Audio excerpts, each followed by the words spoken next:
Amados hermanos y amigos que nos escuchan, tengan cada uno de vosotros paz, salud y bendición en esta bendecida mañana de jueves, en nombre de Cristo Jesús, Señor nuestro. Hoy continuamos con la lectura del capítulo 24 del libro El deseado de todas las gentes, titulado ¿No es este el hijo del carpintero? Quinta y última parte. Este capítulo se basa en el libro de Lucas, capítulo 4, versículos 16 al 30. Oh, cuánto anhelaba Cristo revelar a Israel los preciosos tesoros de la verdad.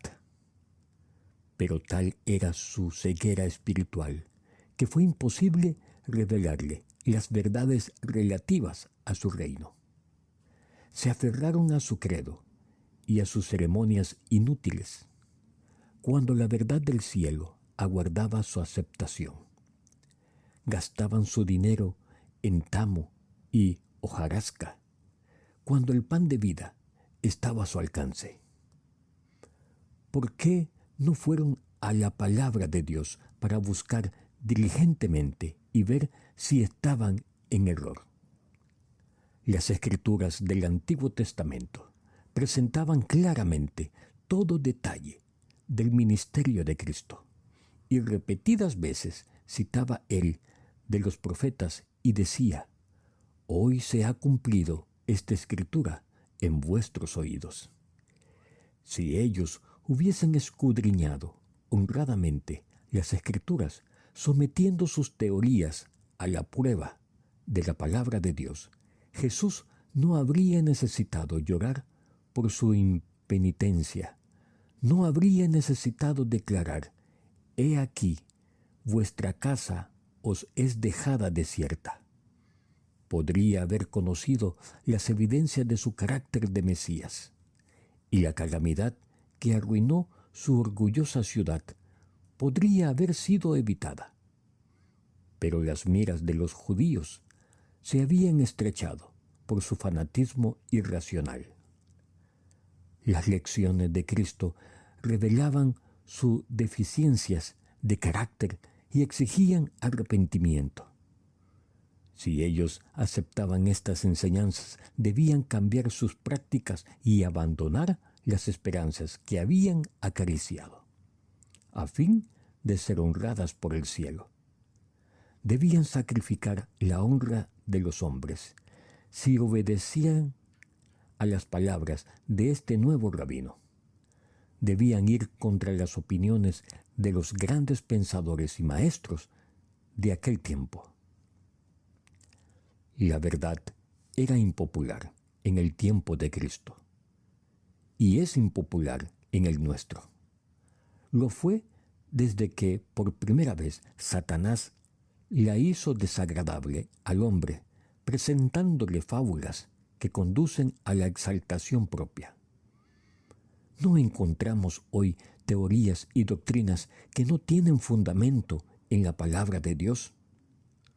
Los hombres se aferran hoy tan tenazmente a ellas como los judíos a sus tradiciones.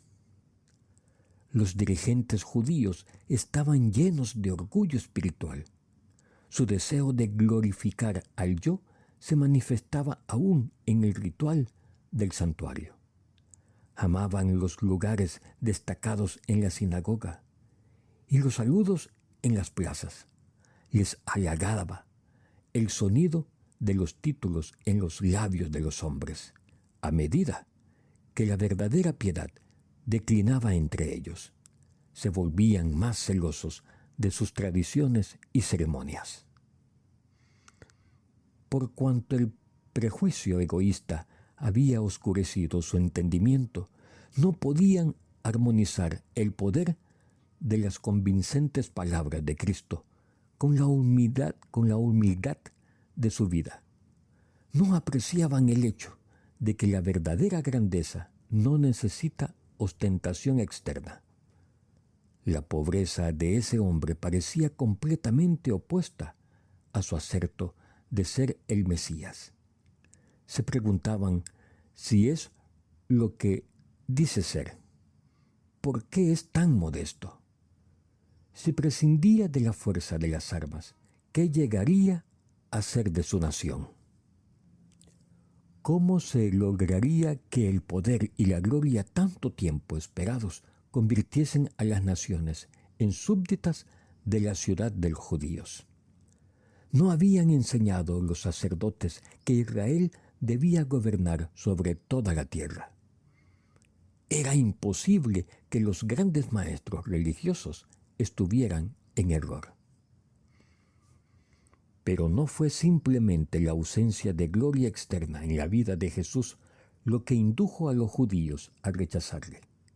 Era Él, la personificación de la pureza, y ellos eran impuros. Moraba entre los hombres como ejemplo de integridad inmaculada.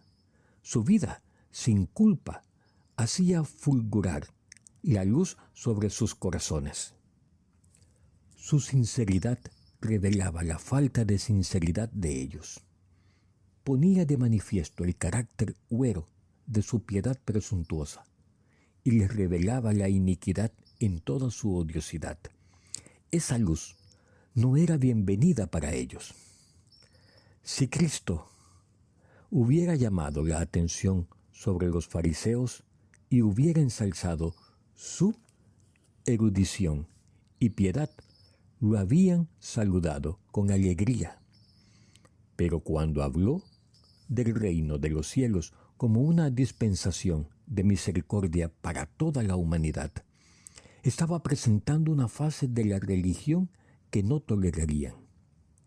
Su propio ejemplo y enseñanza nunca habían sido tales que hicieran que el servicio de Dios pareciera deseable. Cuando vieron a Jesús presentando atención a aquellos a quienes odiaban y rechazaban, despertó las peores pasiones de sus orgullosos corazones. A pesar de su jactancia de que bajó el león de la tribu de Judá, Apocalipsis capítulo 5, versículo 5, Israel debe ser exaltado a la preeminencia sobre todas las naciones. Podrían haber soportado la decepción de sus ambiciosas esperanzas mejor que la represión de Cristo por sus pecados y el reproche que sintieron incluso por la presencia de su pureza. Amados oyentes, mañana daremos inicio con la lectura del capítulo 25, titulado El llamado del mar. La gracia del Señor Jesucristo, el amor de Dios y la comunión del Espíritu Santo sea con todos vosotros. Amén. Pero sobre todo, hermanos, conservad la fe, conservad la